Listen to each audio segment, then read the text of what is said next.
ওইটা ওইটা মনে করেন আমি আগেই মনে করেন রুজিনা আমার সাথে আমার অনেক আগেই কথাবার্তা হয়েছে, কিন্তু আপনার বিষয়টা কিন্তু আমি শুনছি, শোনার পর কিন্তু প্রায় সময় যোগাযোগ করা কিন্তু খুব চেষ্টা করতেছি। আজকে সরজমিনে স্যার দেখে নিয়ে চলে আসলাম, ওই বাইরের বাসা নিয়ে চলে আসি, তো আজকে আসলাম। তো স্যার বলবে একটা তারিখ, ওই তারিখটা কনফার্ম বলে দেবে কোন তারিখে আফা এবং ভাই দেখে নিয়ে আমি চলে, আমি মনে করি আমরা চলে যাবো। সাক্ষাতের কথা বলি, এরপরে আমরা আপনাদের প্রপোজাল রেডি করে আমরা আপনাদের কিভাবে নিয়োগ দেওয়া স্যার এই যে যায়, আমার আফা ব্লক কিভাবে করে এরিয়ার মানুষের ইসলামী অর্থনীতি কি করা যাবে, সঞ্চয় করবে, মুনাফা পাবে, মেয়াদ শেষে মানুষ এখান থেকে একটা টাকা নিবে। আমি একটা কথা বলি আপনাদের কাছে, মূলত আপনাদের এখানে অফিসিয়াল বা কোম্পানি হোক, বিভিন্ন ক্ষেত্রে শিক্ষাগত যোগ্যতা হিসাবে আপনারা মানে কতদূর পর্যন্ত নিচ্ছেন বা নিয়োগ নিবেন সেটা আর কি মূলত বিষয়।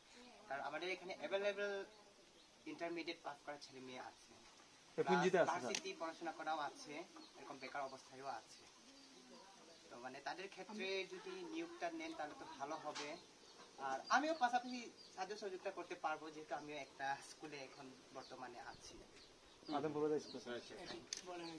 কোনদিন যাবে আর উত্তর দেবে, সবাইকে তো নেওয়া যাবে না, এখন তো রোজার মাস চলতেছে না, দুজনে নেই, পরে ওনাদের মাধ্যমে কি করে? আমরা কিন্তু অনেক লোক নিচ্ছি না। আমাদের এই প্রজেক্টটা আপনাদের ইন্স্যুরেন্সে কাজ করবে, আমাদের ইন্স্যুরেন্স নিয়ে একটু 2 মিনিট কথা। ম্যানেজার দুজন নিব। আমাদের এটা হলো একটু অন্যরকম।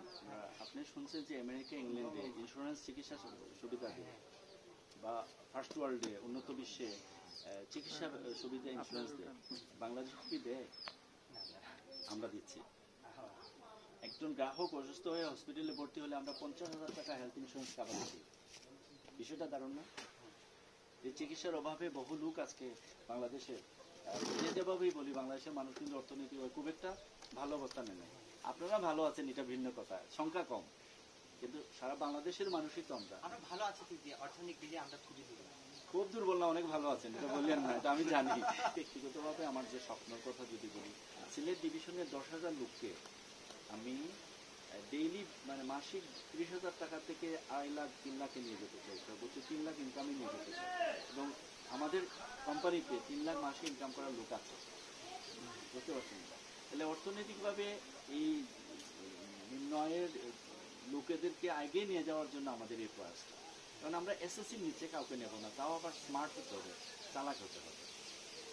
এসএসসির নিচে আমরা নেব না, দুইজন ম্যানেজার মিনিমাম ইন্টারমিডিয়েট পাস থাকতে হবে। আপনি তো গ্রাজুয়েট, আমরা তো 2জন গ্রাজুয়েট, 2জন ম্যানেজার আমরা নেবো, একজন পুরুষ একজন মহিলা।